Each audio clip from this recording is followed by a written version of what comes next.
నమస్తే అందరికీ. నేను మీ Sagar. Welcome to Mind Rise. So, బేసిక్‌గా ఈ ఛానెల్ నేను ఓపెన్ చేసింది ఇంతకుముందు వీడియోలో చెప్పినట్టు జనాలకి అప్రోచ్ అయ్యి వాళ్ళ ప్రాబ్లమ్స్‌కి సొల్యూషన్స్ ఇద్దామని చెప్పేసి ఒక బెస్ట్ ఇన్నోవేటివ్ ఐడియాతో నేను వచ్చినా అని చెప్పేసి ఆల్రెడీ చెప్పిన. అది నా ఇంట్రో వీడియో. ఇంతకుముందు మీరు చూసింది అది నా ఇంట్రో వీడియో. అండ్ ఈ వీడియోలో నేను ఫోకస్డ్‌గా మాట్లాడాలి ఏమనుకుంటున్నా అంటే ఆహ్, లైక్ కొంతమంది ఉంటారు.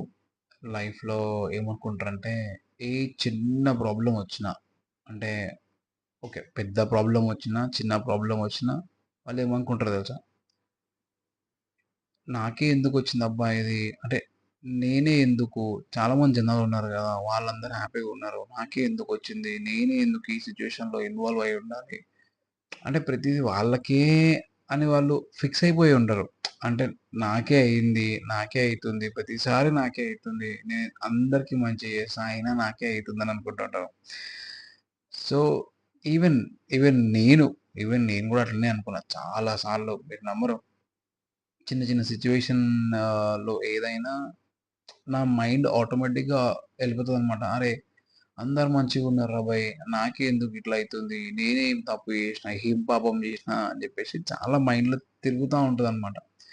బట్ లేటర్ ఆన్‌గా నాకు అర్థమైంది ఏందంటే, as per the experience that I got from all the things that I have done in the past. అంటే నాకు అన్ని ఆలోచనలు పాస్ట్‌లో ఏమేమి ఆలోచనలొచ్చినాయి? ఎందుకు నెగెటివ్ జరుగుతుంది? ఎందుకు నెగెటివ్ జరుగుతుందంటే, దానన్నిటికి ఆన్సర్స్ మీకు ఫ్యూచర్‌లో పోతా పోతా మీకు తెలిసిపోతదనమాట. సో, ఏదైనా ఏ డ్రాబ్యాక్ జరిగినా, ఏ నెగెటివ్ జరిగినా అది మీకొక లెసన్. ఫ్యూచర్‌లో మీరు అది మళ్ళీ మీకు రావద్దు అని జెప్పేసి ఒక లెసన్ అనమాట. సో, అది అందరి లైఫ్‌లో ఉంటది. అది అందరికి జరుగుతది.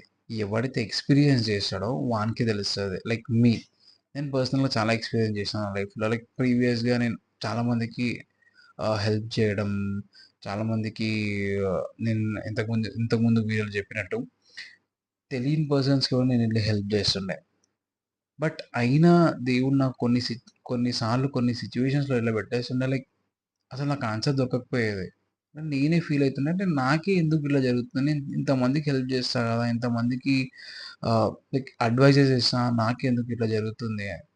సో, పోతా పోతా తెలిసింది ఏందంటే ఏదైతే మిస్టేక్స్ అంటే ఏదైతే నెగటివిటీ నాకు జరిగిందో, ఏదైతే స్టాబింగ్స్ జరిగినాయో, అంటే మోసాలు జరిగినాయో అవన్నీ త్రూ నాకు ఒక ఆప్షన్ దొరికింది నేర్చుకోవడం. లైక్ నేను నేర్చుకున్నా చాలా.